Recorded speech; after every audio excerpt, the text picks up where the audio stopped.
Bab 035. Sayang, aku jadi males pergi nih, ujar Rayhan. Ucapan sayang Naya memang selalu membuatnya tak ingin beranjak kemanapun, tapi kemarahannya harus segera dilampiaskan. Naya tersenyum menggoda. Hus, hus. Naya mengusir Rayhan dengan kibasan tangannya. Rayhan berjalan keluar. Awas ya kamu, ancam Rayhan sebelum menutup kembali pintu. Saat Rayhan pergi di luar kamar sudah ada 2 orang pengawal yang kembali berjaga atas perintah Johan. Rayhan lalu menaiki mobil yang sudah menunggunya sejak tadi, mengikuti saja kemana mobil itu akan membawanya. Johan langsung membuka pintu gudang yang memang tak terpakai di kantor milik Rayhan tempat dia mengurung Henry, begitu Rayhan turun dari mobil. Rayhan masuk berjalan dengan langkah tegap dengan kedua tangan di saku celananya. Matanya berkilat tajam seolah bisa membelah siapa saja yang ada di depannya. Henry langsung memicingkan mata karena merasa silau dengan lampu yang sejak tadi gelap, dan baru saja dinyalakan ketika ada yang melangkah masuk. Hendrian Suseno. Rayhan menyebutkan nama panjang Henry, ya dia memang sudah lebih dulu mencari tahu tentang siapa Henry. Kehidupannya dulu sampai sekarang, dia bekerja dimanapun Rayhan juga sudah mengetahui semuanya. Bekerja di sebuah perusahaan yang cukup ternama, dengan jabatan sebagai HRD. Rayhan tampak mencibir mengetahui orang yang sedang berusaha mengusik rumah tangganya hanya seorang HRD.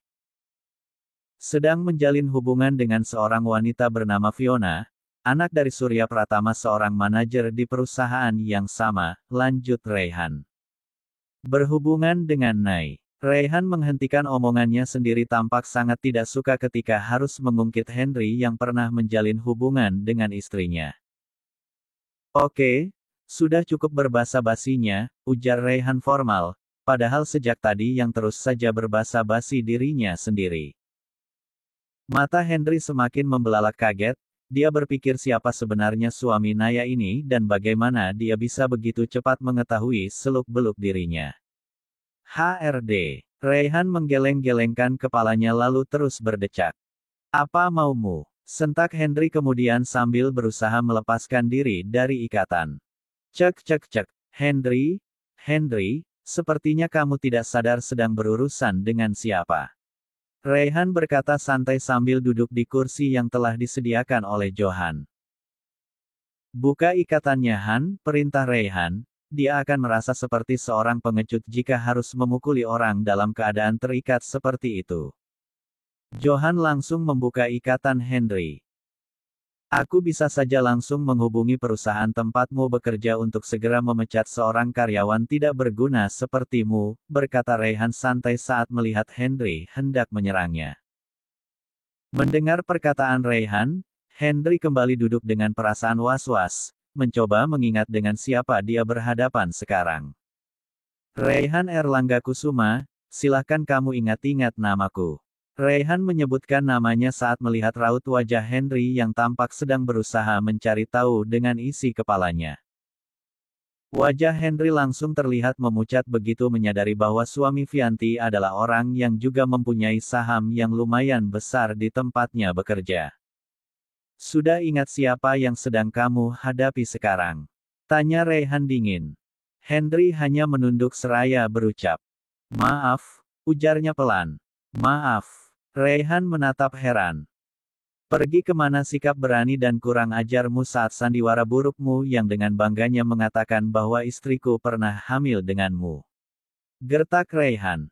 Aku tidak akan pernah memaafkan laki-laki yang sudah dengan lancang menyentuh istriku. Ujar Rayhan seraya bangun dari duduknya dan berjalan ke arah Henry.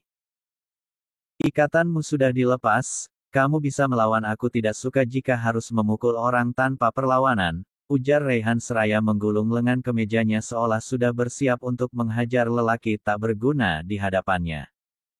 Henry bangun dari duduknya mengikuti apa yang Rayhan lakukan.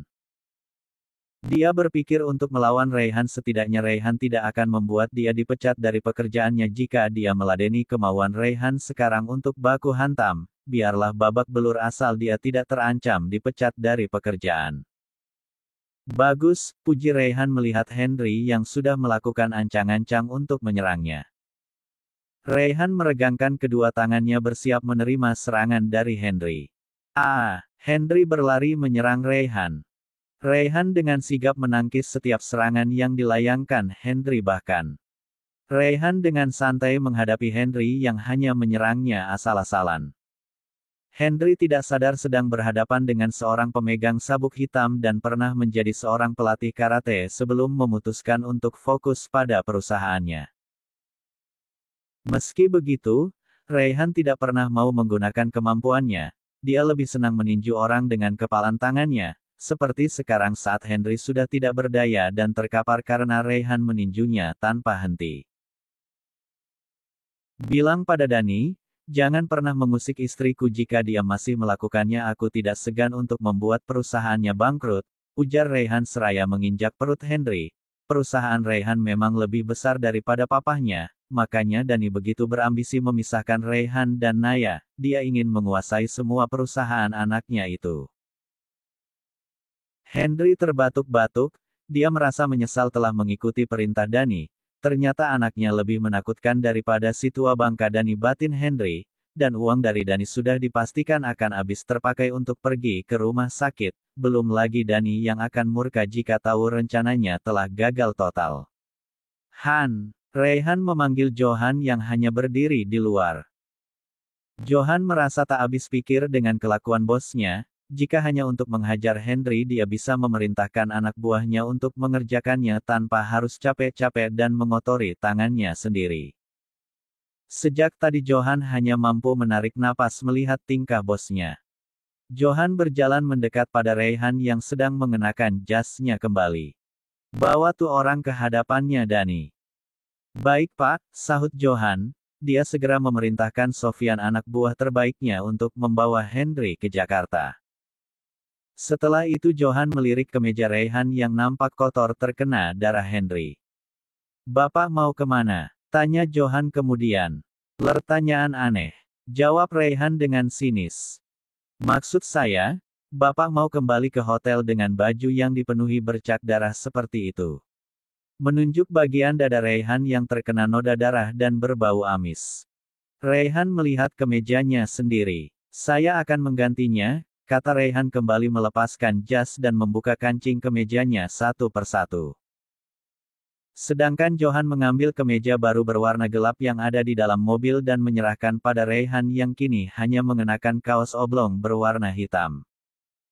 Raihan langsung memakainya dan melemparkan kemeja kotornya ke tangan Johan yang sigap ditangkap olehnya. Raihan langsung berjalan cepat menuju kamarnya. Dia terus melihat jam tangannya yang sudah menunjukkan angka 12 lewat.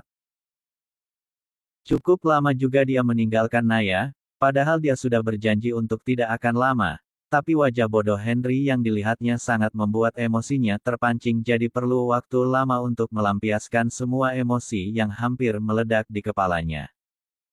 Raihan melihat dua orang pengawalnya yang masih berdiri sigap menjaga pintu. Mereka membungkuk saat melihat Raihan yang berjalan bersisian dengan Johan. Sebelum masuk seperti biasa Raihan meminta pengawalnya untuk pergi saat dirinya sudah kembali. Naya baru keluar dari kamar mandi saat Raihan membuka pintu. Alhamdulillah belum tidur, gumam Raihan senang seraya mengelus dadanya. Kamu abis ngapain sayang? Tanya Raihan. Pipis, jawab Naya ketus. Merasa kesal karena dalam sehari Raihan sudah ingkar janji padanya. Jutek amat, kata Raihan seraya membuka jasnya. Naya memicingkan mata melihat warna kemeja Raihan yang berbeda dengan yang dipakainya saat pergi tadi. Kenapa? Ngeliatnya gitu amat. Raihan merasa tak nyaman dengan tatapan curiga Naya padanya. Naya berjalan ke dekat Raihan yang sedang berdiri di samping lemari. Kamu abis dari mana? Ini baju kamu kok beda, tadi bukan ini warnanya. Naya memegang baju Raihan dan menariknya. Sial, rutuk Raihan menyadari kebodohannya. Jawab, bentak Naya. Kamu galak banget yang, aku jadi takut. Raihan menunjukkan wajah seolah tak melakukan kesalahan. Jawab enggak, ujar Naya tak peduli dengan wajah polos yang diperlihatkan suaminya. Jawab apa? Berpura-pura tak mengerti. Naya mulai menarik napas kesal, sedih campur aduk, kesal karena Raihan tidak menjawab pertanyaannya dan sedih karena di pikirannya sekarang adalah suaminya berselingkuh dengan wanita lain. Karena sejak di restoran Naya melihat banyak wanita berpakaian seksi terus melihat ke arah suaminya. Aku mau pulang ke Jakarta, ujar Naya akhirnya. Loh, apa-apaan sih yang? Raihan berkata bingung. Kamu yang apa-apaan? Sehari ini udah 2 kali kamu bikin aku kesel, sahut Naya. Iya maaf, aku salah, aku emang ada urusan tadi. Urusan apa? Itu baju kamu kenapa ganti?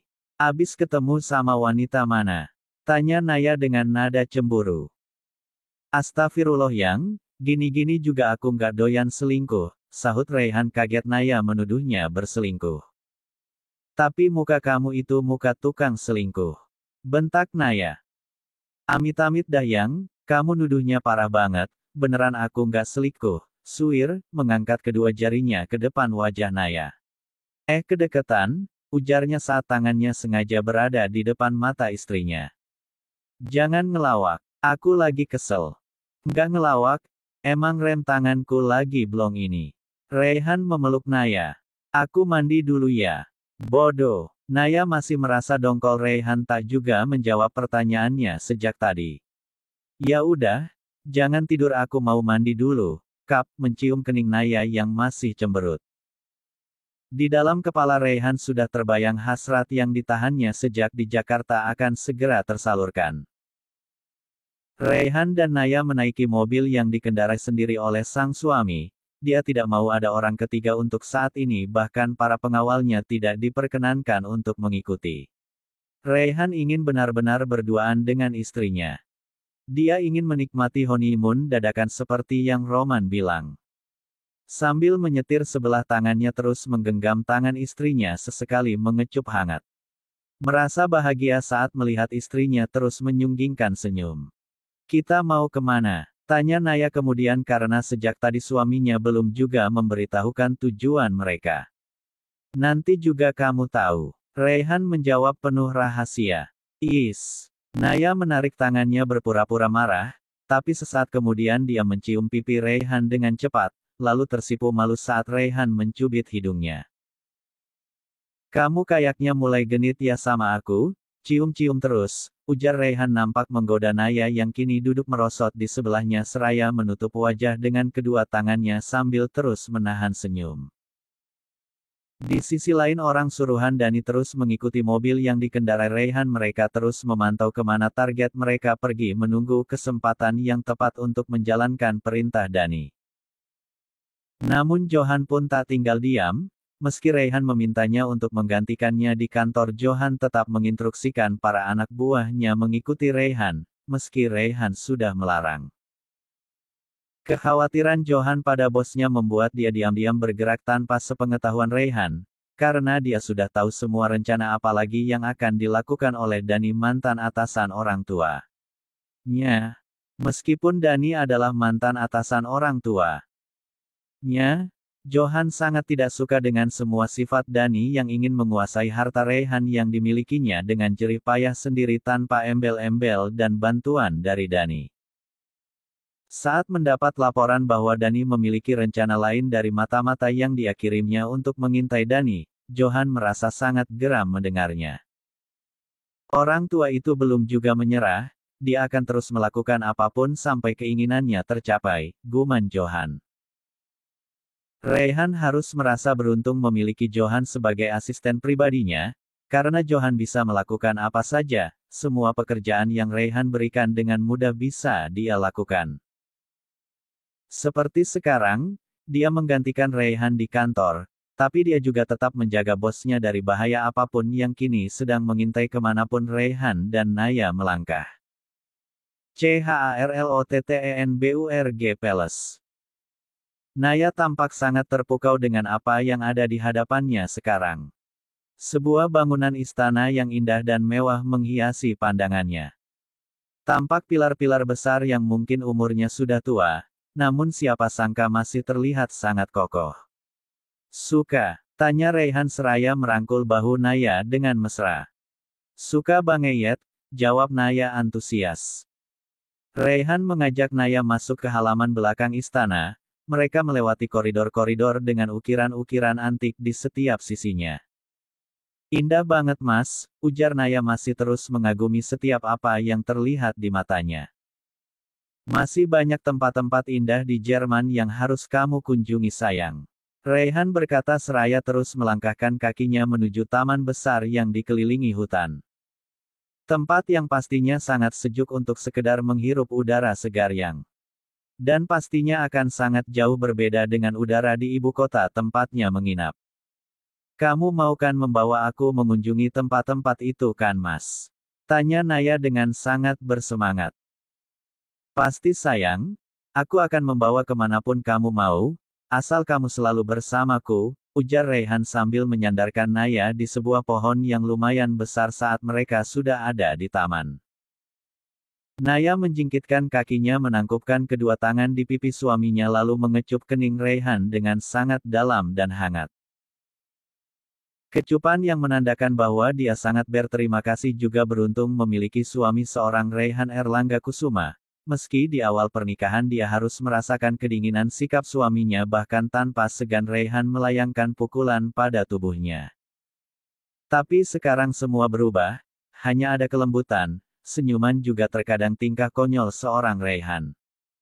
Raihan terlihat memejamkan mata sangat menikmati kecupan yang kini masih mendarat di keningnya. Merasakan setiap detakan jantung yang makin berdegup cepat. Di tempat yang sama empat pasang mata terus mengintai mereka tanpa berpaling sedikit pun. Raihan bukan tak merasakan ada yang memperhatikan setiap gerak-gerik dirinya juga Naya, dia hanya berusaha untuk tetap bersikap tenang di depan Naya, dia tidak ingin kesenangan yang tengah dirasakan istrinya harus berubah jadi sebuah ketakutan. Cukup lama mereka berkeliling di Charlottenburg Palace.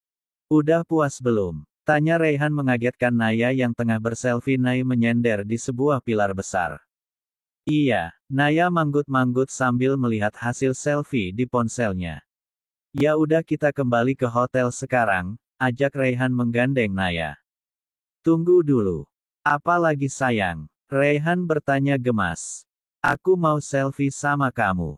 Naya sudah bersiap mengangkat ponselnya. Kan udah banyak tadi. Tolak Raihan matanya tampak melirik ke suatu tempat. Satu lagi, rengek Naya manja. Oke, abis ini kita pulang, ujar Raihan seraya berpose di depan kamera ponsel yang dipegang Naya. Naya menghitung, 123, pada hitungan ketiga saat jarinya menyentuh layar ponsel. Cekrek. Tanpa disangka Raihan mencium bibirnya. Dan saat melihat hasil fotonya terlihat Raihan tengah menciumnya sedangkan Naya membelalak kaget. Raihan tertawa melihat hasil selfie mereka. Aku ganteng ya, ujar Raihan narsis. Ganteng apanya? Cuma kelihatan rambutnya doang. Naya merengut. Jelek ih merengut begitu. Raihan meledek istrinya. Biarin. Naya merangkul erat lengan Raihan seolah takut Raihan akan meninggalkannya. Udah sore, kita pulang sekarang. Raihan berjalan cepat sambil terus memperhatikan sekitar juga orang-orang di sekeliling mereka. Banyak sekali orang yang sedang berkerumun di hadapan mereka saling berebut untuk bisa keluar. Terpaksa mereka pun harus berdesakan untuk sampai keluar. Tanpa disadari Raihan pegangan Naya di lengannya terlepas. Mas, teriak Naya panik saat ada tangan kekar yang menariknya ke arah lain. Mas. Raihan menengok ke arah teriakan Naya begitu menyadari Naya sudah tak ada di sampingnya. Dia langsung berlari mengejar orang yang sedang mendorong Naya masuk ke dalam mobil. Naya menggedor-gedor kaca mobil sambil terus memanggil suaminya saat melihat Raihan berlari ke arahnya, tapi mobil sudah melaju meninggalkannya. Brengsek! Raihan memaki saat mobil yang membawa istrinya bergerak menjauh. Pengawal yang memang bertugas mengawasi Raihan dan Naya langsung mengikuti mobil yang membawa istri dari bos mereka. Raihan pun menaiki mobilnya dan ikut mengejar mereka. Matanya sudah memancarkan kemarahan. Han, Raihan menelepon Johan dengan sambil terus mengendarai mobil. Baik Pak, kata Johan mengerti apa yang terjadi pada bosnya saat ini, tanpa Raihan harus repot menjelaskan. Raihan langsung melempar ponselnya, dia juga tahu Johan pasti akan segera bertindak.